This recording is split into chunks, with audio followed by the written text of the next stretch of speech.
नमस्कार विद्यार्थी मित्र, काल आपण 12वीचा पेपर फर्स्ट ऑफिस मोटिवेशनमधला दुसरा टॉपिक बघितला, अभिप्रेरणा. त्याच्या नोट्स तुम्हाला मी नंतर पाठवतो किंवा पाठवलेले आहेत. बघा, तिसरा टॉपिक आहे कार्यालयीन वेतन. तो आपण बघूया.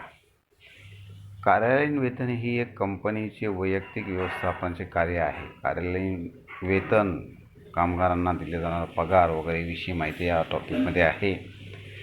कर्मचाऱ्यांची बढती, निवड केलेल्या कर्मचाऱ्यांना त्यांचा योग्य पदानुसार जो पगार दिला जातो, कर्मचाऱ्यांच्या पदानुसार त्यांना वेतन व मजुरी दिली जाते, त्याला कार्यालयीन वेतन असे म्हणतात. कार्यालयीन वेतनाची व्याख्या अनेक प्रकारची केलेली आहे. कर्मचाऱ्यांना कंपनीत त्याच्या योग्यतेनुसार त्याचा वेतन देण्याची प्रक्रिया म्हणजे वेतन होय. असे वेतन किंवा मजुरीची व्याख्या आपल्याला करता येईल.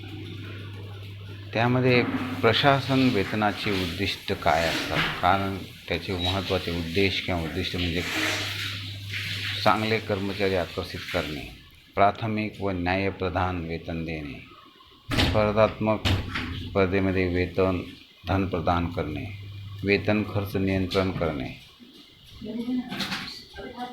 कर्मचारी वेतन देताना अंदाजावर नियंत्रण ठेवले जाते, कर्मचारी व व्यवस्थापन संबंध, कर्मचारी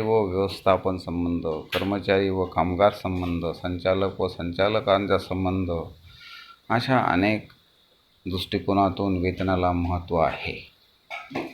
कर्मचाऱ्यांची अनुपस्थितीबाबत कर्मचाऱ्यांना योग्य वेतन दिल्यामुळे त्यांचे गैरहजेरी राहण्याचे प्रमाणसुद्धा कमी होते. असे अनेक प्रकारचे उद्देश किंवा उद्दिष्टे प्रशासकीय वेतनाचे सांगता येते. त्यानंतर प्रशासकीय वेतनाचे महत्त्व. प्रत्येक कर्मचाऱ्यांना वेतन आणि मजुरी हे दोन्ही महत्त्वाचे आहेत. कर्मचाऱ्यांना वेतन आणि मजुरी हे धनाच्या स्वरूपात दिले जाते किंवा पैशाच्या स्वरूपात दिले जाते. कर्मचाऱ्यांना मजुरी ही दररोज दिली जाते किंवा आठवड्यातून किंवा तासिकाप्रमाणे दिली जाते. मात्र वेतन हे प्रत्येक महिना पूर्ण झाल्यानंतर दिले जाते. साधारणतः मजुरी या शब्दाचा वापर कारखान्यात किंवा फॅक्टरीमध्ये केला जातो आणि वेतन शब्द कार्यालयात वापरला जातो.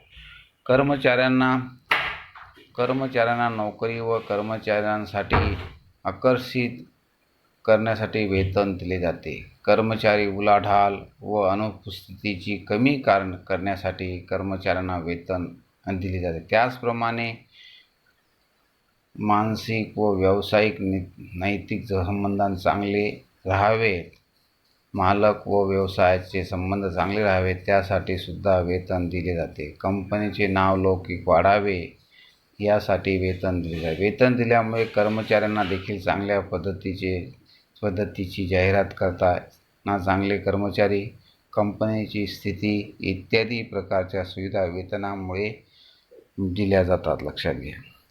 आता वेतन देण्याचे अनेक प्रकारचे फायदे होतात. आकर्षित व वेतनाचे फायदे. आकर्षित व कायम कर्मचारी. चांगले वेतन दिल्यामुळे अनुभवी कर्मचारी आपल्याकडे आकर्षित होतात. त्यानंतर कर्मचाऱ्यांची मानसिकता उंचावते. चांगले वेतन दिल्यामुळे कर्मचाऱ्यांची मनोबल किंवा मानसिकता उंचावते. चांगल्या वेतनामुळे रोजगार संधी उपलब्ध करून दिली जातात. कर्मचाऱ्यांना वेतन दिल्याने कर्मचारी वर्गाची कार्यक्षमता वाढून उत्पादन वाढीस मदत होते. समाधानी कर्मचारी समाधानी असतात. चांगले वेतन दिल्यामुळे कर्मचारी समाधान असतात. त्यानंतर चांगले वेतन दिल्यामुळे औद्योगिक क्षेत्रात वाढ किंवा वादविवाद कमी होतात, भांडणं कमी होतात. चांगल्या वेतन दिल्यामुळे कर्मचाऱ्यांची प्रगती होते. त्यामुळे कंपनीची प्रकल्प करण्याची क्षमता किंवा उत्पादन करण्याची क्षमता कंपनीची वाढते. कंपनी कर्मचाऱ्यांना चांगले वेतन दिल्यामुळे कर्मचारी कंपनीची प्रतिमा उंचावतात. लक्षात घ्या. चांगले वेतन दिल्यामुळे किमान वेतन कायदा राबविणे कंपनीला शक्य होते. अशा अनेक प्रकारचे फायदे होतात. त्यानंतर चांगले वेतन दिल्याने निश्चित क्रमानुसार नोकरी व कर्मचाऱ्यांना बढती प्राप्त होते. अशा प्रकारे वेतनाचे फायदे, वेतनाचे उद्देश आपण बघितले. आता प्रशासकीय वेतनाची प्रक्रिया. कंपनीमध्ये कार्यालयीन वेतन प्रक्रिया ही खालील पद्धतीने अवलंबली जाते. वेतन म्हणजे कंपनीमध्ये कामगारांना मजुरी आणि ऑफिसमध्ये वेतन दिले जाते. कर्मचाऱ्यांनी वेतन प्रक्रियेसाठी अर्ज केले पाहिजेत. प्रक्रिया जी आहे ती प्रक्रिया कशी केली जाते, वेतन कशा पद्धतीने जाते, प्रत्येक कर्मचाऱ्याने वेतनासाठी अर्ज दिला पाहिजे. त्यानंतर कर्मचारी वेतन आणि ग्रेड, गुणवत्ता इत्यादी गोष्टींवर आधारित वेतन प्रक्रियेत निर्णय घेतले जातात. नंतर वेतन प्रक्रिया हे उद्देश, कौशल्य व प्रशिक्षण, अनुभव व जबाबदारी व व्यवस्था करण्यासाठी वापरले जाते. वेतन प्रक्रियेमध्ये प्रत्येक पदावर योग्य वेतन, ग्रेड व नोकरी निर्धारित करण्यासाठी वेतनची प्रक्रिया अवलंबली जाते. समान नोकरी, अधिकार व जबाबदाऱ्या योग्यपणे राबवण्यासाठी वेतन प्रक्रियेचा अवलंब केला जातो. कर्मचाऱ्यांची अंतर्गत विश्लेषण, एकमेकांशी सुसंवाद, अंतर्गत कलह टाळण्यासाठी वेतनची प्रक्रिया राबवली जाते. कर्मचाऱ्यांच्या पात्रतेनुसार वेतन प्रक्रिया राबवली. अशा प्रकारे वेतन प्रक्रिया राबवली जाते, लक्षात घ्या. त्यानंतर आपल्याला पुढचं प्रशासकीय वेतनाचे सामाजिक व आर्थिक प्रभाव.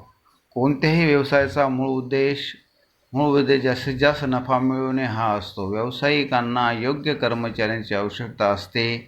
प्रत्येक कर्मचाऱ्यांचे यश हे कर्मचाऱ्यांवर अवलंबून असते.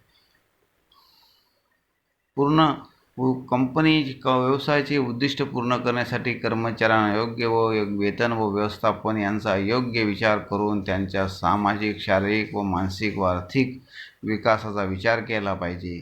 त्यासाठी योग्य कार्यक्रम अवलंबला पाहिजे. प्रशासकीय वेतन कार्यक्रमाचे सामाजिक आर्थिक घटक पुढीलप्रमाणे सांगता येतील.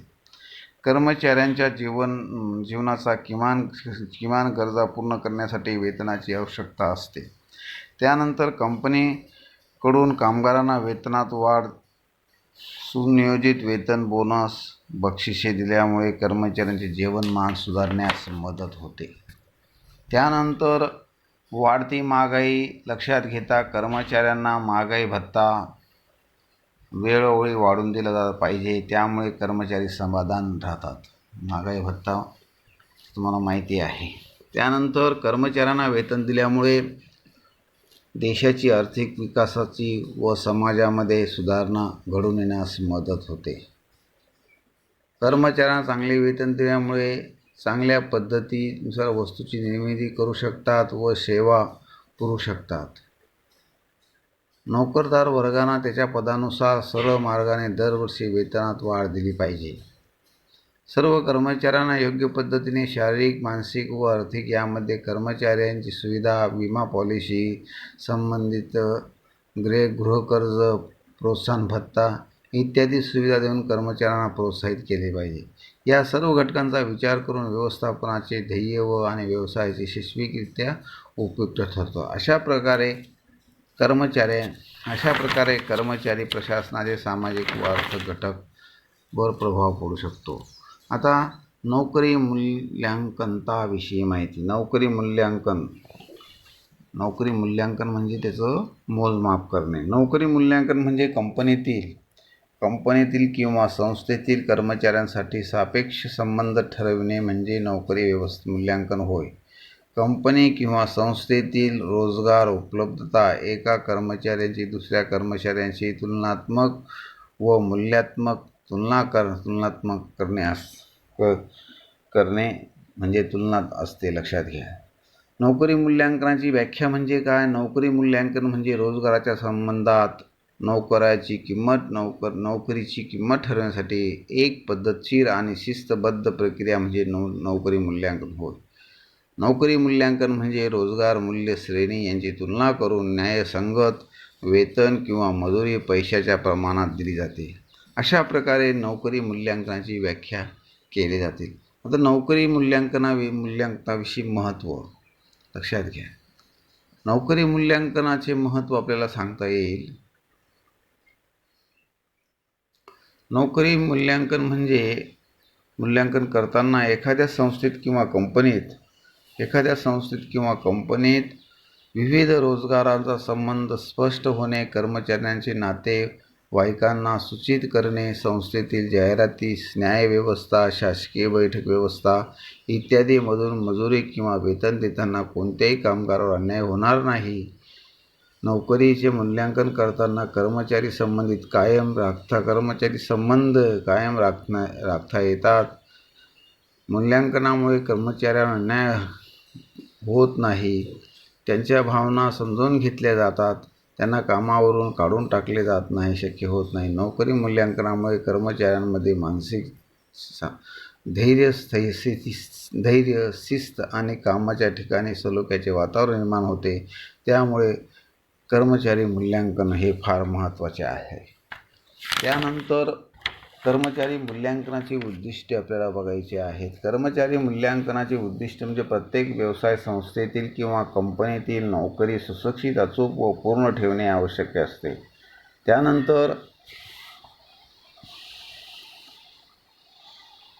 त्यानंतर प्रत्येक कंपनीत किंवा संस्थेत नोकरी सापेक्ष किंमत किंवा मूल्य ठरविण्यासाठी योग्य प्रक्रिया करणे. त्यानंतर प्रत्येक नोकरी व रोजगारासंबंधी समान वेतनाचा दर निश्चित करणे. कर्मचाऱ्यांमध्ये समान कामाचे स्वरूप व समान मजुरी निश्चित करणे. सर्व कर्मचाऱ्यांच्या मनात जाहिरात व हस्तांतरण संबंधी सुंदर व अचूक विचार प्रवृत्त किंवा प्रस्थापित करणे. अशा प्रकारे नोकरी मूल्यांकनाचे उद्दिष्ट आपल्याला सांगता येतील. आता नोकरी मूल्यांकनाच्या वेगवेगळ्या पद्धती आहेत. फार महत्त्वाचा मुद्दा आहे. नोकरी मूल्यांकनाच्या पद्धती स्पष्ट करा. पहिली रँकिंग पद्धत.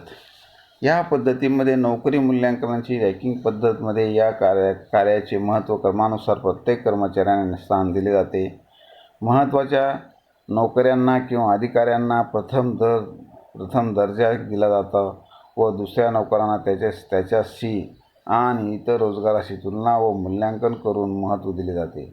नोकरीचे महत्त्व संबंधी घटकांवर अवलंबून असते. लहान संस्थेत किंवा कंपनी ही पद्धत सोयीस्कर असते, म्हणजे रँकिंग पद्धत. नंतर ग्रेडिंग किंवा वर्गीकरण पद्धत. या पद्धतीमध्ये नोकरीची प्रतवारी आणि वर्गीकरण पद्धत प्रकारच्या कामाचे मूल्यांकन करण्यासाठी मदत करते. प्रत्येक नोकरीचे वर्गीकरण साधारणतः त्याचे कर्तव्य आणि जबाबदारी यावर वेतन दिले जाते. ग्रेडिंग पद्धत ही सरकारी संस्थेत उपयुक्त ठरते, मात्र मोठ्या संस्थेत किंवा मोठ्या कंपनीत ग्रेडिंग पद्धतीचा तपशील ठेवणे कठीण स्वरूपाचे असते. पॉईंट पद्धत किंवा बिंदू पद्धत. या पद्धतीमध्ये विविध नोकऱ्यांचा संख्येवर मूल्यांकन आधार घेतला जातो. बिंदू पद्धत म्हणजे कामाची तपासणी करून नोकरदारांना तपशील तयार करून सादर केला जातो. या पद्धतीमध्ये प्रत्येकाचे कार्य आणि दर्जा यानुसार मूल्यांकन केले जाते. प्रत्येकाचे ग्रेड पे हे विविध वेतनावर अवलंबून असतात. या पद्धतीमध्ये उच्च प्रतीची यादी सादर करताना दर्जेदार नोकरीची मागणी केली जाते. प्रत्येक नोकरीचा संबंध बिंदू नामावलीप्रमाणे असतो. अशा प्रकारे नोकरी मूल्यांकनाच्या पद्धती आहेत. रँकिंग पद्धत, ग्रेडिंग पद्धत आणि बिंदू पद्धत.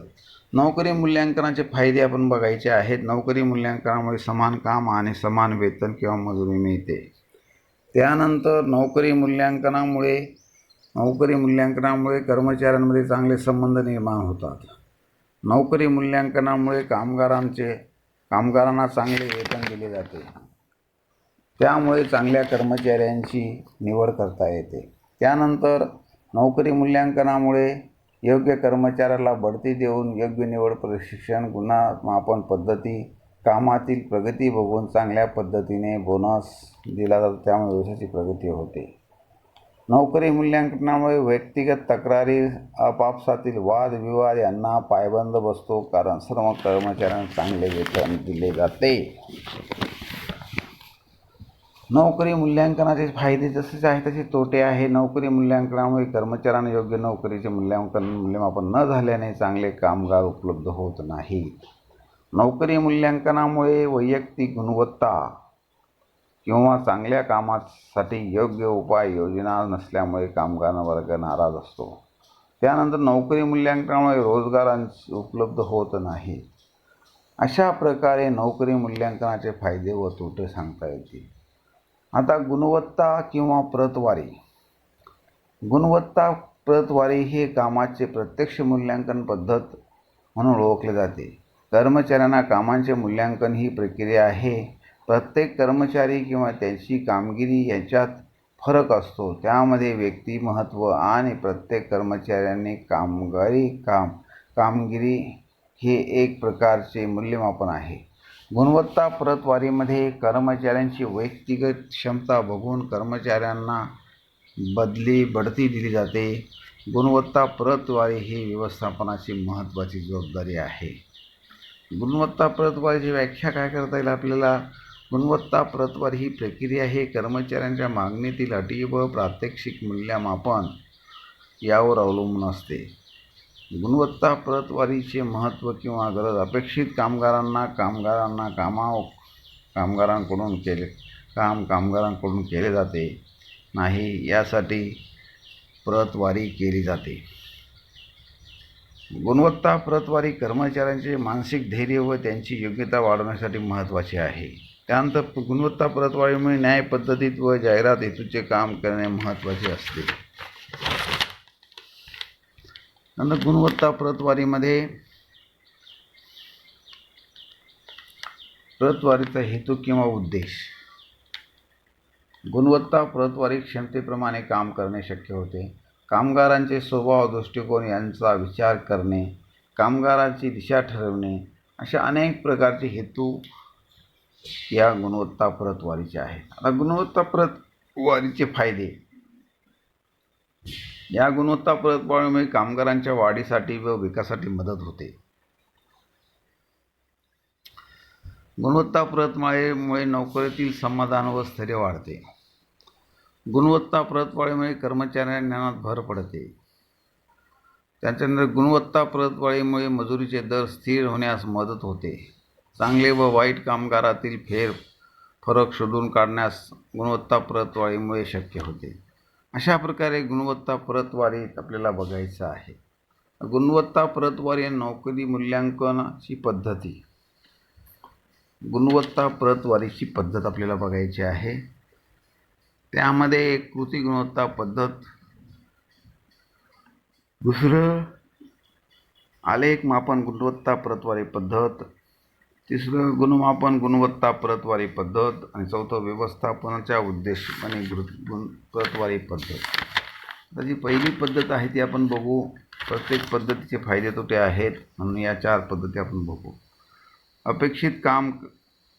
गुणवत्ता प्रतवारीच्या पद्धतीमध्ये पहिली जी पद्धत आहे ती आपल्याला बघायची आहे. कृती गुणवत्ता प्रतवारी पद्धत. या पद्धतीमध्ये कृती प्रतवारी पद्धत अत्यंत सोपी व साधी आहे. यामध्ये सर्वच कर्मचाऱ्यांना सर्वोत्तम कर्मचाऱ्यांपासून तर कनिष्ठ कर्मचाऱ्यांपर्यंत व्यक्तिगत नेतृत्वाचे गुण व कौशल्य किंवा न्यायक्षमता, योग्यता यावर आधारित असते. कर्मचारी प्रतवारी ही एकूण कर्मचारी संख्या किंवा अंकावर अवलंबून असते. आलेख पद्धत.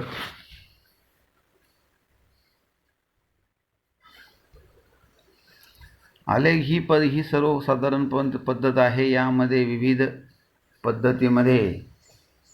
घटकांचा वापर करून प्रतवारी हे आलेखाच्या साहाय्याने मोजमाप केले जाते. यामध्ये कामाचा दर्जा, कामाची संख्या यावर अवलंबून असते. ही पद्धत सामान्य, सोपी व कमी खर्चाची आहे. गुणमापक गुणवत्ता प्रतवारी पद्धत. यामध्ये पद्धतीमध्ये कर्मचाऱ्यांची योग्यता बघून विविध गुणमापन, मूल्यांकन, विकास कामाची प्रतवारी बघून कर्मचारी गुणमापन केले जाते. यामध्ये अ गुण वर्गासाठी चांगल्या कृती, ब वर्गासाठी चांगल्या कर्मचारी आणि क वर्गासाठी सरासरी प्रमाण आणि ड वर्गासाठी कनिष्ठ प्रमाण केले जाते. या पद्धतीमध्ये कर्मचाऱ्यांना विशिष्ट ज्ञानावर भर दिला जातो. त्यानंतरची पद्धत आहे व्यवस्थापन उद्देश गुणमापन पद्धत. या पद्धतीमध्ये आधुनिक पद्धत आहे. ह्या पद्धतीमध्ये सर्वांना एकत्र बसून यामध्ये व्यवस्थापनापासून तर कनिष्ठ कर्मचाऱ्यांपर्यंत पर्यंत विशिष्ट कार्य स्थैर्य पूर्ण करता यावे म्हणून गुणवत्ता प्रतवारी महत्त्वाचे असते. अशा प्रकारे गुणवत्ता प्रतवारीचे फायदे व तोटे आपल्याला बघायचे आहेत.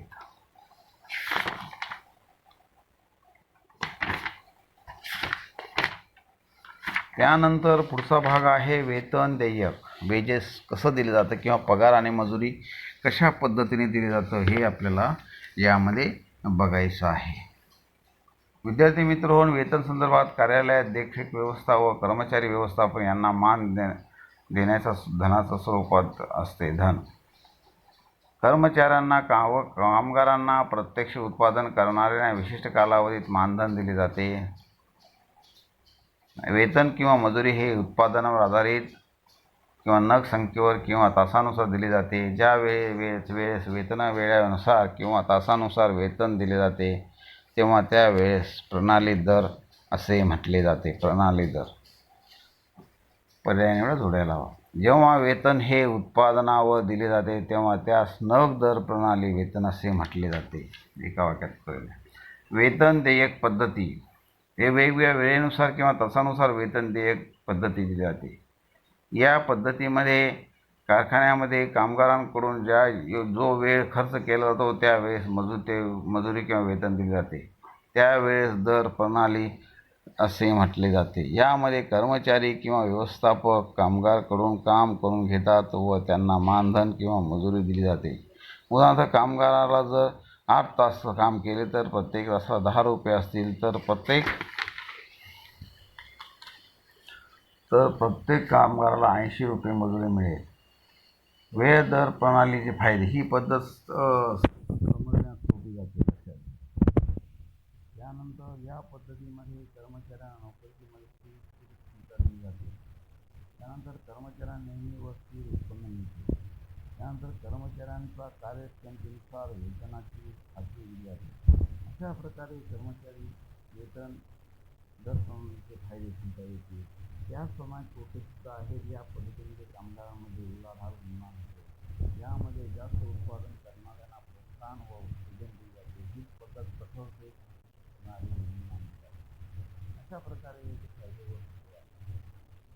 त्याच्यानंतरची पद्धत आहे उत्पादन नग दर प्रणाली पद्धत. उत्पादन नग सुधारणे पद्धती जेवढं उत्पादन केलं ते वेतन दर प्रणाली पद्धतीमध्ये वेळ दर ही पद्धत आहे. या पद्धतीमध्ये नग संख्या उत्पादनानुसार दिली जाते. जास्त उत्पादन वेतन दिले जाते. त्यामुळे जास्त उत्पादनावर लक्ष दिले जाते. कामगारांचे उत्पादित दिले जातात. एखाद्या सुधारणा एखाद्या कर्मचाऱ्याने 20 नगाचे उत्पादन केले प्रत्येक नगात 5 रुपये त्याला अनेक प्रकारचे फायदे व तोटे या पद्धतीने. आता बोनस